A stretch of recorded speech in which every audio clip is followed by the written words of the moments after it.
We're looking at a slowdown in a lot of parts of the world that does affect American companies as well. So a lot of people are now saying earnings are actually going to go negative or negative earnings growth in the first quarter this year. So the checkbox is finished in the sense that, yeah, we're pretty well through first quarter earnings season. But the CFOs have been tamping down guidance. They've got a lot of good reasons to try to soft pedal expectations. And so I think that that's still a real question mark as to just how strong the earnings quality will be coming into the new year. But there almost was, I don't want to say the P word, panic, but there was certainly, Michael, heading into earnings season, given December and given some of the analyst revisions, a lot of fear around how these numbers and the guidance might look. Do you think that it doesn't seem like the worst has come to pass? No, and in fact, the stock market has been remarkably resilient given how rapidly earnings expectations are coming down for this year, which says to me that although they're coming down, they're not coming down as hard or as fast as a lot of people were worried back in December. Plus, right now, you've got all the good news. You mentioned those checklist items.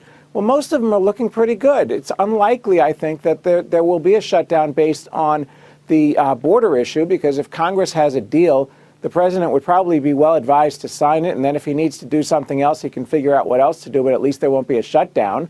The economic numbers are looking very strong. The JOLTS number yesterday was fantastic. You look at the Fed being very, very dovish right now. All of these items, and certainly the China negotiations, are looking positive. So a lot of the things that people panicked about in December don't look so panicky right now. They look pretty good right now.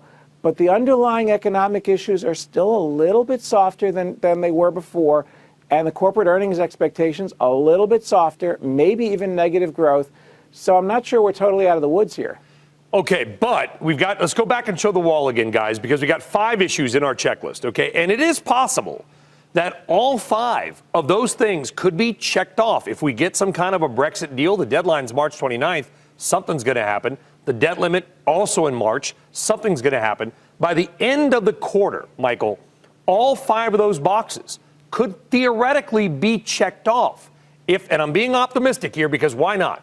If that happens, what happens to the market? Well, by that point, you're already into first quarter earnings reporting, and people will want to see whether we came through the first quarter looking good. Did the shutdown that we already went through have any meaningful effect? I think at that point, there won't be a whole lot of macro concerns, and if anything, if all the things that you've described work out very well, and if the stock market's up another 5 or 10% at that point, my goodness, the Fed is going to say, wow, we're overheating. They might actually start raising rates. That is not in market expectations right now. So I think I don't want investors to get too happy.